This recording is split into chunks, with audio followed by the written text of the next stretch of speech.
Urdu medium की संवेदा ई classes में मैं आप सभी का खैर मकदम करती हूँ। मेरा नाम आरिफा बेगम है और मैं रायचूर के गवर्नमेंट गर्ल्स हाई स्कूल में एक माउन मौलिमा हूँ। तो बच्चों, आज हम आपकी साइंस की दरसी किताब का पहला सबक क्रॉप प्रोडक्शन एंड मैनेजमेंट, इसका यानी फसली पैदावार और इंतजाम, इसका तीसरा हिस्सा उसका मुताला करेंगे। तो पहली और दूसरी क्लास में आपने सीखा कि माहौल से क्या मुराद है और जानदार अज़मियों को ग़िज़ा की ज़रूरत क्यों होती है, फसलों की किस्में, खरीफ फसलें, रबी फसलें और ज़राती तौर तरीक़े, मिट्टी की तैयारी, ज़राती साजो सामान। और दूसरी क्लास में आपने सीखा बुआई क्या है, बुआई के लिए इस्तेमाल किए जाने वाले औजार, खाद और फर्टिलाइज़र, नामियाती खाद कैसे तैयार होती है, नामियाती खाद के इस्तेमाल के फायदे और खाद और फर्टिलाइजर के दरमियान फर्क। तो आज की क्लास में हम सीखेंगे आबपाशी के मायने और ज़रूरत, आबपाशी के रिवायती तरीक़े, आबपाशी के जदीद तरीक़े और खरपतवार से हिफाजत। तो आज की क्लास में हम ये सारी आबपाशी के मुतालिक ये सारे नुकात हम सीखेंगे। तो इसके अलावा फसलों की कटाई, ज़ख़ीराकारी और जानवरों की ग़िज़ा, तो इन सारे नुकात के बारे में आज हम अच्छी तरह से मालूमात हासिल करेंगे। तो जैसा कि हम जानते हैं कि पानी हर जानदार की ज़रूरत होती है, तो यहाँ पर पौधों को पानी की ज़रूरत क्यों होती है? तो जैसा कि पानी हर जानदार की ज़रूरत है, तो यहाँ पौधों को पानी की ज़रूरत क्यों होती है? तो यहाँ पानी की ज़रूरत क्या है, क्यों है, आबपाशी में फसलों को पानी देना क्यों ज़रूरी है, तो इसके मुतालिक हम एक छोटा सा वीडियो देखेंगे। हर जानदार को जिंदा रहने के लिए पानी की ज़रूरत होती है। पौधों के फूल, फल और बीजों की मुनासिब नशोनुमा के लिए पानी बहुत ही ज़रूरी है। पौधे पानी को जड़ों के ज़रिए जज़्ब करते हैं। पानी के साथ साथ मादनियात और फर्टिलाइज़र भी जज़्ब हो जाते हैं। पानी बेहद ज़रूरी है क्योंकि खुश्क हालात में पौधों के फूटने का अमल मुमकिन नहीं है। मिट्टी में मौजूद तग़ज़ियात पानी के ज़रिए पौधे के हर हिस्से तक पहुंच जाते हैं। पानी फसल को पाले और गर्म हवाओं से महफूज रखता है। लिहाजा मिट्टी में नमी को बरकरार रखने के लिए और फसल की सेहतमंद नमू के लिए खेतों में बाकायदगी से पानी देना बहुत ही ज़रूरी है। तो इसीलिए खेतों में बाकायदगी से पानी देना बेहद ज़रूरी है, इसीलिए पानी फसलों के लिए बेहद ज़रूरी है। तो आबपाशी जो कि फसली सरगर्मियों में चौथा मरहला है, तो मुख्तलिफ वक्फों से फसलों को पानी देने का अमल आबपाशी कहलाता है। तो आबपाशी का मतलब क्या है? आबपाशी का मतलब है मुख्तलिफ वक्फों से फसल को पानी देने का अमल आबपाशी कहलाता है। तो आबपाशी का ताद्दुद और वक्त मुख्तलिफ फसलों के लिए मुख्तलिफ है। तो आबपाशी यानी फसलों को जो हम पानी देते हैं उसका ताद्दुद और यहाँ पर उसका वक्त, कितना पानी देना है और किस वक्त देना है, तो ये मुख्तलिफ फसलों के लिए मुख्तलिफ होता है। तो आबपाशी के ज़राए कौन से हैं? आबपाशी यानी पानी, जहाँ से फसलों को पानी देने के लिए हम जहाँ से पानी लेते हैं वो ज़राए कौन से हैं, यानी फसलों को पानी कौन से ज़राए से यहाँ पर देते हैं हम। तो यहाँ पर है मिसालें हैं, देखिए, कुएं, तालाब, ट्यूबवेल, बांध, दरिया, नहरें और झीलें वगैरह। तो ये आबपाशी के ज़राए हैं। तो यहाँ पर आबपाशी के ज़राए कौन से हैं? कुएं, तालाब, ट्यूबवेल, बांध, दरिया और नहरें, झीलें वगैरह। तो यहाँ पर देखिए तस्वीरों में आप देख सकते हैं बांध, ये बांध की तस्वीर है, डैम जिसे हम कहते हैं, कुएं, तालाब, ये आबपाशी के जराए हैं। ट्यूबवेल, देख सकते हैं आप यहाँ पर फसलों को पानी दिया जा रहा है। दरिया, ये भी आबपाशी का एक जरिया है जो कि फसलों को पानी देने के लिए यहाँ पर पानी दिया जाता है। नहरें, तो इस तरीके से ये सारे आबपाशी के जराए हैं। यहाँ कुओं और झीलों और नहरों में दस्तयाब पानी, जो पानी हम यहाँ इन जराए से लेते हैं, उसे खेतों में फसलों तक पहुंचाने के लिए यानी मुख्तलिफ इलाकों में मुख्तलिफ तरीके अपनाए जाते हैं। तो ये झीलों, कुओं और नहरों से जो पानी हम दस्तयाब करते होता है, ये पानी मुख्तलिफ इलाकों में मुख्तलिफ तरीकों से यहाँ पर मुख्तलिफ तरीके अपनाए जाते हैं। तो यहाँ पर आबपाशी के रिवायती तरीके कौन से हैं? तो ये चार जो आप यहाँ पर स्क्रीन पर देख रहे हैं, ये चारों आबपाशी के रिवायती तरीके हैं। तो पहला है मोट, जिसको हम चरखी निजाम कहते हैं, और दूसरा है चेन पंप, तीसरा धेकली, और चौथा है राट, यानी जिसको हम लिवर सिस्टम कहते हैं। तो यहाँ पर आबपाशी के ये चार रिवायती तरीके हैं। दोबारा देखिए आप, पहला है मोट, जिसे हम चरखी निजाम कहते हैं, दूसरा चेन पंप, तीसरा ढेकली, और चौथा है राट या लिवर सिस्टम। तो ये चारों आबपाशी के रिवायती तरीके हैं। तो एक एक करके देखते हैं हम। तो सबसे पहले है मोट। यहाँ पर एक तस्वीर देखते हैं आप कि यहाँ पर किसान जो है पानी कुएं से निकाल कर यहाँ पर फसलों में यहाँ पर डाला जा रहा है पानी। तो ये मोट सिस्टम कहलाता है। तो इस मोट सिस्टम में यानी मोट निजाम में, जिसे हम चरखी निजाम कहते हैं, तो कुएं या झीलों में दस्तयाब पानी खेतों में पहुंचाने के लिए, जो पानी यहाँ पर कुएं में है उसे खेतों में पहुंचाने के लिए, तो ये सबसे रिवायती तरीका है, जैसे आबपाशी का ये सब रिवायती तरीका है। तो इस तरीके में यहाँ पर, जिसे मोट के नाम से जाना जाता है, इसमें इंसानी मेहनत दरकार होती है, यानी इसके लिए इंसानी मेहनत की दरकार होती है। मोट निजाम में इंसानी मेहनत लगती है, क्योंकि इसमें चरखी के जरिए कुओं से पानी निकाला जाता है। तो मोट निजाम में यानी चरखी निजाम में पानी कुएं से चरखी के जरिए निकाला जाता है। तो दूसरा है चेन पंप। तो ये चेन पंप, जैसा कि आप तस्वीर में देख सकते हैं, तो ये चेन पंप है। ये भी एक रिवायती तरीका है आबपाशी का। तो इस चेन पंप में, जैसा कि आप जानते हैं कि ये भी जो है एक रिवायती तरीका है आबपाशी का, तो एक कार्बन स्टील पंप होता है। इस चेन पंप में एक कार्बन स्टील पंप होता है, जिसमें एक लंबी जंजीर पर कई सारे डिस्क होते हैं। कई सारे डिस्क पाए जाते हैं इस लंबी जंजीर में। तो गहरे कुएं से पानी निकालने के लिए, यहाँ पर उस चेन का, जिस पर डिस्क लगे हुए हैं, तो उसका इस्तेमाल किया जाता है। तो ये चेन पंप भी जो है आबपाशी का एक रिवायती तरीका है, जिसमें यहाँ पर एक कार्बन स्टील पंप पर कई सारे डिस्क लगे हुए होते हैं एक जंजीर पर।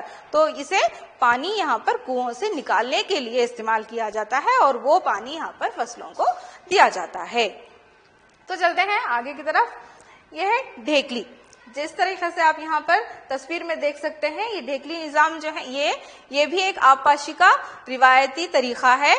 तो इस निजाम में, जो कि एक रिवायती तरीका है आबपाशी का, ये निजाम अक्सर हम कहाँ देखते हैं? ये निजाम हम अक्सर देहातों में देखते हैं, विलेजेस में देखते हैं। तो इस निजाम में पानी को एक बकेट की मदद से यहाँ पर निकाला जाता है, और इस तरीके से वो खेतों में डाला जाता है। तो ढेकली जो है ये भी एक रिवायती तरीका है आबपाशी का, जिसमें बकेट का इस्तेमाल होता है कुएं से या फिर आबी जराए से पानी निकालने का, और इस तरीके से उस पानी को फसलों को दिया जाता है। तो ये राहट। तो जैसा कि आप यहाँ पर देख सकते हैं, यहाँ पर एक जानवर का यानी गाय का या फिर बैलों का इस्तेमाल किया जाता है। तो ये भी आबपाशी का एक रिवायती तरीका है, जिसमें कुओं से पानी निकालने के लिए पहियों का इस्तेमाल होता है। पहियों का यानी व्हील का इस्तेमाल होता है, व्हील का। तो और ये पहिए रस्सी के जरिए बैलों की मदद से चलाए जाते हैं। तो ये राहत निजाम है आबपाशी का रिवायती तरीका, जिसमें बैलों का इस्तेमाल किया जाता है कुओं से पानी निकालने के लिए, जो कि यहाँ पर पहियों के जरिए यानी व्हील का इस्तेमाल किया जाता है। और ये पहिए रस्सी के जरिए बैलों की मदद से चलाए जाते हैं। तो इस तरीके से ये 4 आबपाशी के रिवायती तरीके हैं। तो चलिए आगे बढ़ते हैं। आबपाशी के जदीद तरीके कौन से हैं? तो आबपाशी के रिवायती तरीकों के मुतालिक आपने यहाँ पर अभी अभी देखा कि आबपाशी के रिवायती तरीके हैं। तो सबसे पहला आबपाशी का रिवायती तरीका कौन सा था? मोट, दूसरा चेन पंप, तीसरा ढेकली और चौथा राट। तो ये आबपाशी के जदीद तरीके हैं। 2 तरीके नजर आ रहे हैं आपको यहाँ पर। पहला तरीका है छिड़काव का निजाम, जिसे इंग्लिश में हम स्प्रिंकलर सिस्टम कहते हैं, और दूसरा है ड्रिप निजाम, जिसे हम इंग्लिश में ड्रिप सिस्टम ही कहते हैं। तो ये दोनों आबपाशी के जदीद तरीके हैं। तो छिड़काव का निजाम कहाँ यहाँ पर इस्तेमाल होता है? छिड़काव का निजाम यानी स्प्रिंकलर सिस्टम, आबपाशी का स्प्रिंकलर सिस्टम यानी छिड़काव का निजाम हम कहाँ, किन जगहों के लिए मुफीद है या फिर कैसी जगहों पर इसका इस्तेमाल किया जाता है? तो ये जहां जमीन हमवार नहीं है और जहां पानी की किल्लत है, और इसका छिड़काव फसलों पर इस तरह होता है जैसे बारिश हो रही हो। तो ये ऐसी जगहों के लिए मुफीद है जहां जमीन हमवार नहीं है और जहां पर पानी की बहुत ज्यादा किल्लत हो। और इसमें पानी किस तरीके से यहाँ पर इस फसल को दिया जाता है? ऐसा जैसे कि यहाँ पर बारिश हो रही है, इसीलिए छिड़काव स्प्रिंकलर, जैसे कि बरसात। तो देखिए यहाँ पर छिड़काव का निजाम जिस तरीके से आप तस्वीर में देख सकते हैं। तो यहाँ पर ये स्प्रिंकलर, यहाँ पर पाइप्स हैं, इस पर नोजल्स होते हैं जिसके जरिए से वो घूमते हुए यहाँ पर पानी उसमें से खारिज होता है। यहाँ पर देखिए पानी इस तरीके से फसलों को इसे जो है छिड़काव का निजाम कहते हैं, यानी स्प्रिंकलर सिस्टम कहते हैं। तो यहाँ पर छिड़काव के निजाम के मुतालिक हम एक छोटा सा वीडियो देखेंगे।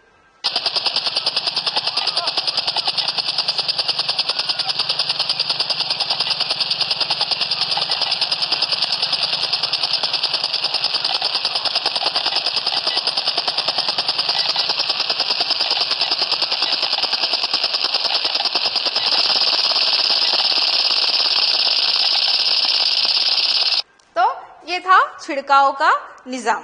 तो ये छिड़काव के निजाम के मुतालिक आपने वीडियो देखा।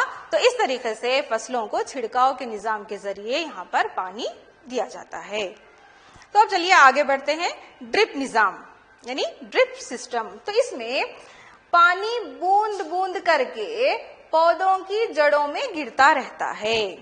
ड्रिप यानी ड्रॉप। तो ड्रॉप यानी खतरों में, बूंदों में यहाँ पर फसलों को पानी दिया जाता है। ड्रिप निजाम में पानी बूंद बूंद करके यहाँ पर फसलों पर गिरता है और उनकी जड़ों में गिरता रहता है। तो ये निजाम, ड्रिप निजाम, फलीदार पौधों, बागीचों और दरख्तों को पानी देने के लिए बहुत ही मुफीद तरीका है, यानी फायदेमंद तरीका है।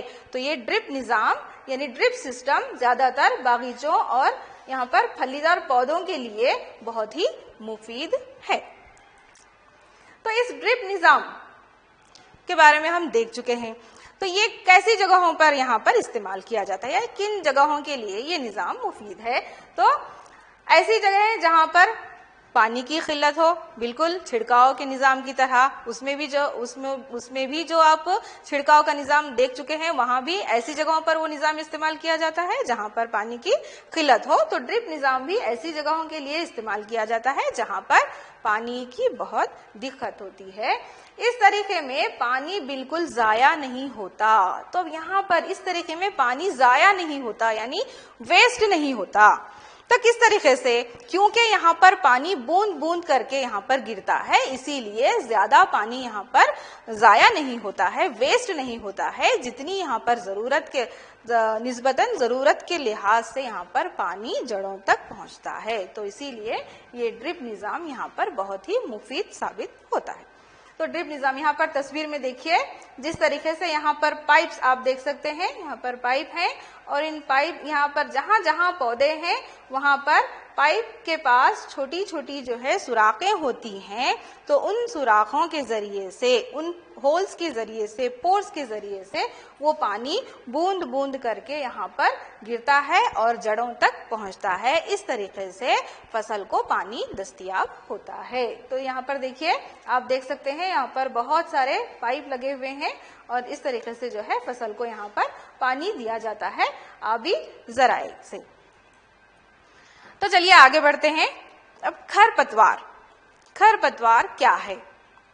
तो खरपतवार यानी वीड्स। तो वीड्स क्या है? तो फसल उगाने के दौरान खेतों में बहुत सारे अनचाहे पौधे जो है खुद से उगाते हैं।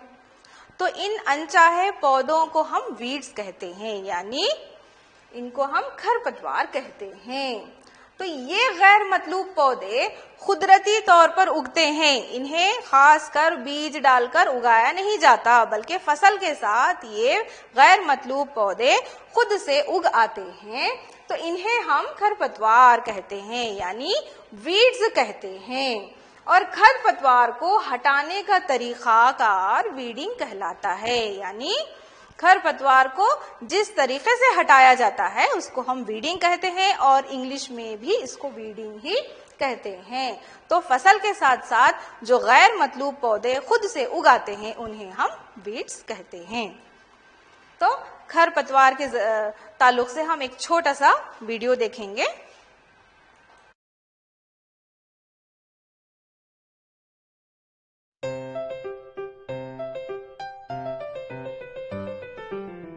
खेतों में जहां फसलें उगाई जाती हैं, हम देखते हैं कि फसल के साथ साथ कई गैर मतलूब पौधे भी उग आते हैं जो कुदरती तौर पर उगते हैं।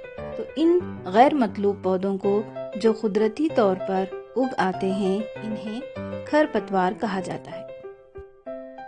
खरपतवार को हटाने का तरीका वीडिंग कहलाता है। वीडिंग यानी खरपतवार को हटाना बेहद जरूरी है, क्योंकि खरपतवार सूरज की रोशनी, पानी, मग़ज़ियात और जगह के लिए फसली पौधों के साथ मुकाबला आराई करते हैं और इस तरह से फसली पौधों की नशोनुमा पर असर करते हैं। कुछ खरपतवार फसलों की कटाई में रुकावट पैदा करते हैं और इंसान और जानवरों के लिए जहरीले हो सकते हैं, इसीलिए इन्हें हटाना बेहद जरूरी हो जाता है। तो खरपतवार के ताल्लुक से आपने एक छोटा सा वीडियो देखा और उम्मीद है आप समझ चुके होंगे कि खरपतवार क्या है और उन्हें हटाना क्यों जरूरी है। तो खरपतवार को हटाना, जिसे हम वीडिंग कहते हैं, तो बहुत ज्यादा जरूरी है। खरपतवार को हटाना बहुत जरूरी है, क्योंकि खरपतवार फसली पौधों की नशोनुमा को रोकते हैं। तो ये किस तरह से होता है? खरपतवार फसली पौधों को किस तरह से मुतासिर करते हैं? तो यहाँ पर वो इस तरह से कि खरपतवार पानी, तग़ज़ियात, जैसा कि आपने वीडियो में देखा, खरपतवार पानी, तग़ज़ियात, जगह और रोशनी के लिए फसली पौधों के साथ मुकाबला आराई करते हैं। जितनी जगह, जितनी रोशनी, जितना पानी फसली पौधों को जरूरत है, उससे ये खुद का हिस्सा मांगते हैं। इसे मुकाबला आराई कहते हैं। तो यहाँ पर फसली पौधों के साथ वीड्स मुकाबला आराई करते हैं, जिससे कि फसली पौधों की नशोनुमा पर बुरा असर हो सकता है, इसीलिए इन्हें हटाना जरूरी है। तो यहाँ पर देखिए खरपतवार को हटाना यानी वीडिंग बहुत जरूरी है, क्योंकि खरपतवार फसली पौधों की नशोनुमा के यहाँ पर उसको मुतासिर करते हैं। तो क्यों, किस तरह से? क्योंकि ये तग़ज़ियात, पानी, जगह और रोशनी के लिए फसली पौधों के साथ मुकाबला आराई करते हैं, इसीलिए खरपतवार को हटाना बेहद जरूरी है। कुछ खरपतवार फसलों की कटाई में रुकावट पैदा करते हैं। तो कुछ खरपतवार जो वीड्स होते हैं वो फसलों की कटाई के दौरान बहुत ही रुकावट पैदा करते हैं। वो और इंसान और जानवरों के लिए जहरीले भी हो सकते हैं। कटाई के दौरान मुसीबत हो सकती है, परेशानी होती है, और उसके अलावा यहाँ पर इंसान और जानवरों के लिए ये जहरीले भी हो सकते हैं। इसीलिए किसान क्या करते हैं, खरपतवार की नशोनुमा को रोकने के लिए कई तरीके इख्तियार करते हैं। कई तरीके इख्तियार करते हैं इन खरपतवार को फसलों से हटाने के लिए। तो खरपतवार को इन पर फूल और बीज आने से पहले ही हटा दिया जाता है। तो किसान क्या करते हैं, खरपतवार ये जो वीड्स होते हैं इन पर फूल और बीज आने से पहले ही इन्हें हटा दिया जाता है। तो खरपतवार को उखाड़ने का काम खुरपी के जरिए से अंजाम दिया जाता है। खुरपी के जरिए से उसे जड़ों के साथ या फिर उसके जमीन के बिल्कुल ऊपर से जो है यहाँ पर इसे निकाल दिया जाता है, और यहाँ पर देखिए इन्हें जड़ों के साथ उखाड़ दिया जाता है। खुरपी के जरिए इन्हें जड़ों के साथ उखाड़ दिया जाता है, या जमीन के नजदीक से, बिल्कुल जमीन के नजदीक से यहाँ पर इन्हें काट कर अलहदा कर दिया जाता है, यानी अलग कर दिया जाता है। तो खरपतवार को उखाड़ने के लिए कभी कभी बीज ड्रिल का भी इस्तेमाल किया जाता है, जो कि मेहनत और वक्त किसान की दोनों उसमें बचत होती है। तो खरपतवार को हटाने के लिए या फिर इन पर काबू पाने के लिए कई मखसूस कीमियाई अशिया का भी इस्तेमाल किया जाता है। तो खुरपी से काटने के साथ साथ कई सारे कीमियाई तरीके भी अपनाए जाते हैं, ताकि वीड्स को फसल के साथ हटा दिया जाए। यानी फसल के साथ जो वीड्स यानी खरपतवार मुकाबला आराई करते हैं, इन्हें हटाने के लिए खुरपी के साथ साथ कई सारे कीमियाई तरीके भी अपनाए जाते हैं। तो इन कीमियाई अशिया को वीड मार कहते हैं। तो जैसा कि मैंने कहा कि कीमियाई तरीके अपनाए जाते हैं, तो कीमियाई तरीके यानी कीमियाई अशिया का इस्तेमाल होता है।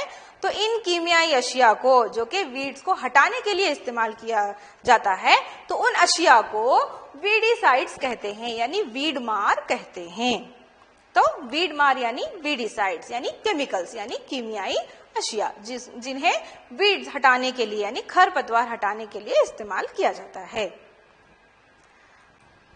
तो खरपतवार को खत्म करने के लिए इन कीमियाई अशिया का खेतों में छिड़काव किया जाता है। यानी खेतों में इन खरपतवार को मारने के लिए वीडीसाइड्स जो होते हैं उनको फसल पर छिड़काव उनका किया जाता है, और इन कीमियाई अशिया को यानी वीडमार को इसमें जरूरत पानी में मिलाकर, ये जो कि पाउडर की शक्ल में होता है, उन्हें पानी में मिलाकर स्प्रे के तौर पर यहाँ पर फसलों पर उनका छिड़काव किया जाता है, जिसे स्प्रेयर की मदद से इनका यानी वीड मार का यानी वीडीसाइड्स का फसलों पर छिड़काव किया जाता है।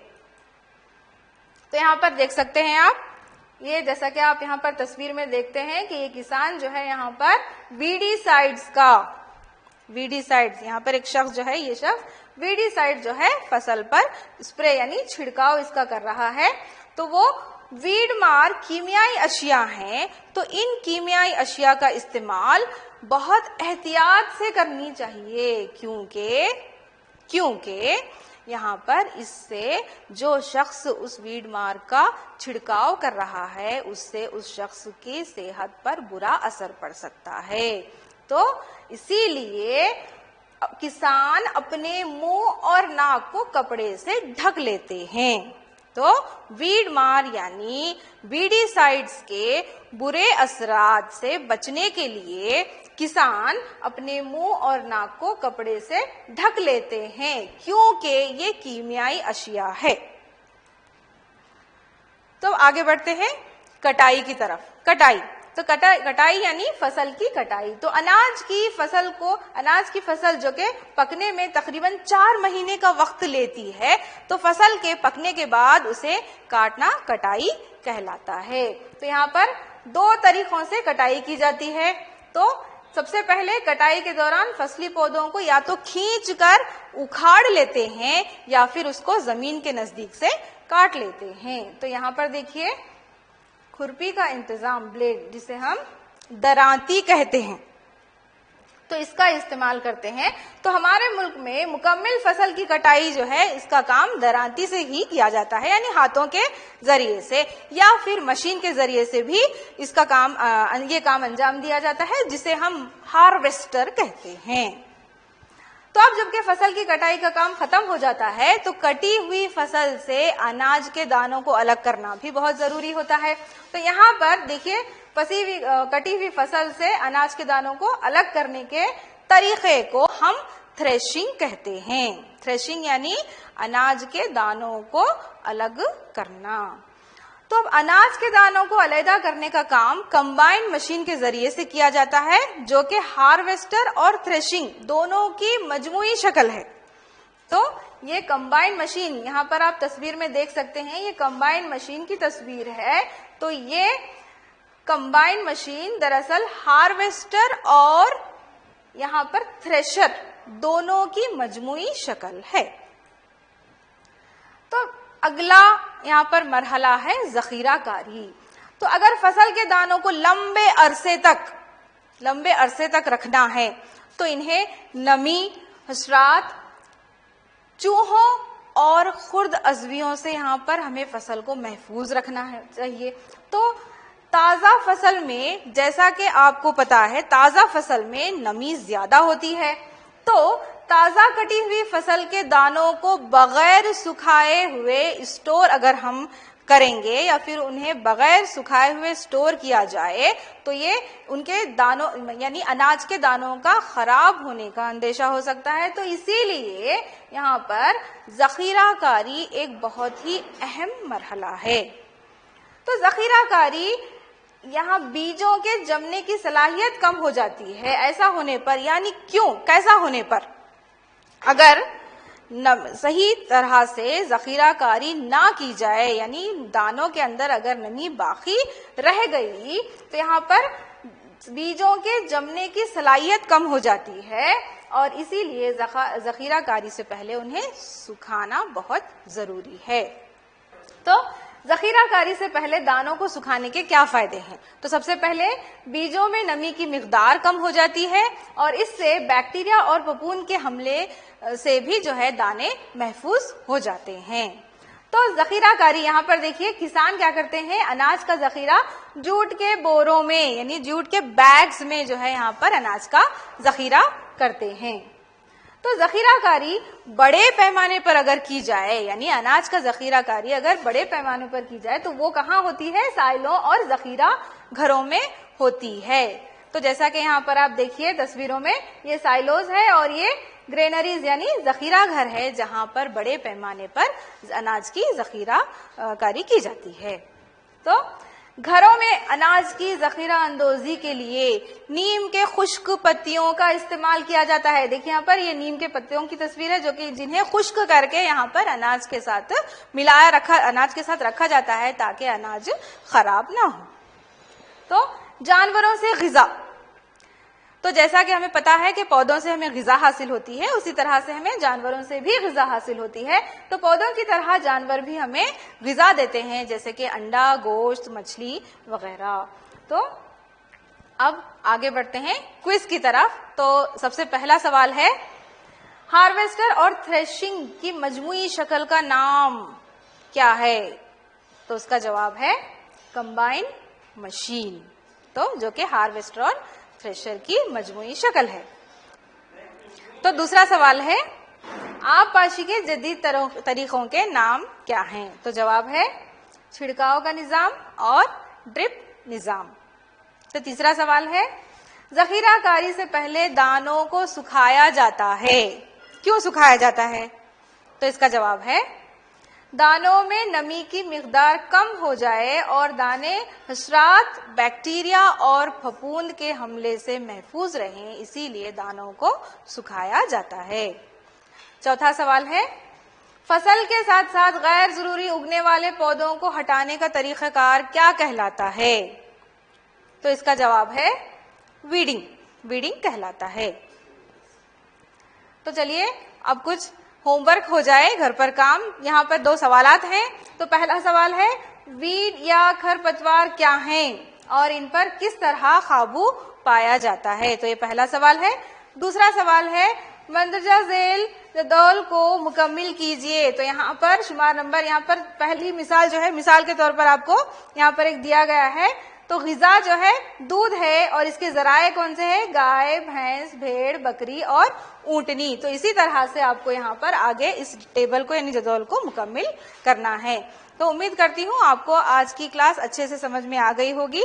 तो अगली क्लास में हमारी फिर से मुलाकात होगी। तब तक के लिए अपना ख्याल रखें। जज़ाकल्लाह, अल्लाह हाफिज।